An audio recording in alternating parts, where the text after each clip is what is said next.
છેલ્લો અને પાંચમો મુદ્દો મહીસાગર જિલ્લાના બાલાસિનોરમાં પાણીજન્ય રોગચાળો વકરતા આરોગ્ય વિભાગ દોડતું થયું. શહેરની 26 સોસાયટીઓમાંથી કમળાના 126 કેસ નોંધાયા છે, જેના કારણે આરોગ્ય વિભાગના અધિકારીઓ દોડતા થઈ ગયા છે. શહેરમાં પરિસ્થિતિને લઈને આરોગ્ય વિભાગે 20 ટીમો બનાવીને તાત્કાલિક સર્વે અને પાણીના સેમ્પલ લેવા કામગીરી હાથ ધરી હતી. લેબ રિપોર્ટ અનુસાર પીવાના પાણીની લાઇનમાં ગટરનું પાણી મિક્સ થવાના કારણે કમળો ફેલાયો છે.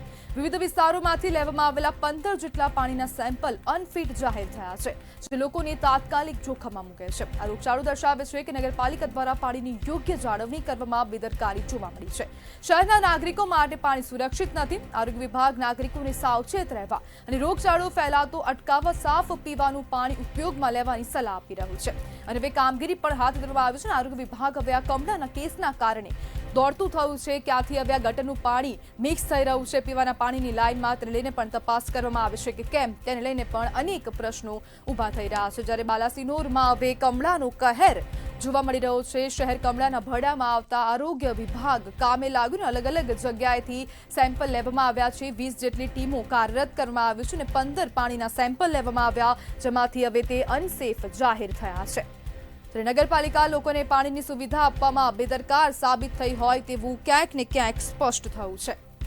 જ્યારે બાલાસિનોરની 26 સોસાયટીઓમાં કમળાના કેસ નોંધાયા છે, જેના કારણે આરોગ્ય વિભાગ હરકતમાં આવ્યું ને હવે રહીને કામગીરી કરવામાં આવી રહી છે.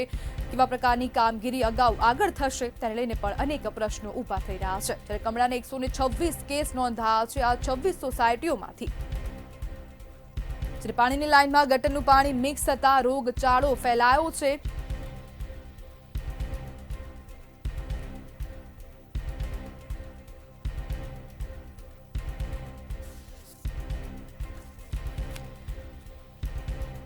આરોગ્ય વિભાગે 20 જેટલી ટીમો બનાવીને સેમ્પલ લેવાની કામગીરી પણ હાથ ધરી હતી ને તંત્ર દ્વારા અલગ અલગ વિસ્તારોમાં પાણીના સેમ્પલ લેવાયા, જેમાંથી 15 જેટલા જે સેમ્પલ છે તેને અનસેફ જાહેર કરવામાં આવ્યા છે. અને એક સાથે આરોગ્ય વિભાગે 20 ટીમો બનાવી, જેમાં 15 સેમ્પલોને અનફિટ જાહેર કરવામાં આવ્યા છે. અને આ લેબનો રિપોર્ટ પણ સામે આવ્યો છે. છેલ્લા 6 દિવસથી આ સ્થિતિ વધુ કથળતી હોય તેવું લાગી રહ્યું છે. અગાઉ જ્યારે કમળાના કેસો ઓછા હતા ત્યારે કોઈ પણ પ્રકારની કાર્યવાહી નહોતી કરે. હવે જ્યારે કમળાના કેસો વધી ગયા છે તે બાદ કાર્યવાહી હાથ ધરવામાં આવી છે. ત્યારે સાથે કોંગ્રેસના નેતા ઇરફાન પઠાણ જોડાઈ ગયા છે. ઇરફાનભાઈ, બાલાસિનોરમાં કમળાનો કહેર, શું કહેશો? બાલાસિનોરમાં કમળાની ખરેખર પરિસ્થિતિ બહુ ભયંકર છે. આજે 150ની લગભગ બાલાસિનોર શહેરમાં કેસ થયેલા છે. એ બહુ ગંભીર પરિસ્થિતિએ આ રોગચાળો ફાટી નીકળ્યો છે.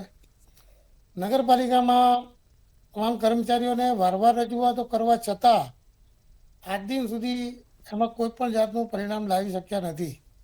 ઇરફાનભાઈ, છેલ્લા 6 દિવસથી આ કમળાના કેસો નોંધાઈ રહ્યા છે, તો પછી આરોગ્ય વિભાગ ત્યારે શું કરતું હતું અને પાલિકા શું કરી રહી છે? પાલિકામાં એમાં હરેક કર્મચારીઓને આ બાબતની રજૂઆત કરી કે ભાઈ ખરેખર પાણી પાછલા 2 વર્ષથી એમાં 3 વિસ્તારો એવા છે ત્યાં મિક્સ પાણી આવે છે. એ મિક્સ પાણી આવે છે ત્યારથી દરેક સેમ્પલો લઈ અને પાણીના વોટર વર્ક્સના જે કંઈ કર્મચારીઓને લગતા કર્મચારીઓને એ વોટર વર્ક્સના સેમ્પલો પણ આપવામાં આવ્યા હતા. પણ પરિસ્થિતિ એમાં શું થઈ છે કે અમારી આગળ પાણીની જે પાઇપલાઇન કરી. જી બિલકુલ ઇરફાનભાઈ, જોડાવા બદલ આપનો આભાર.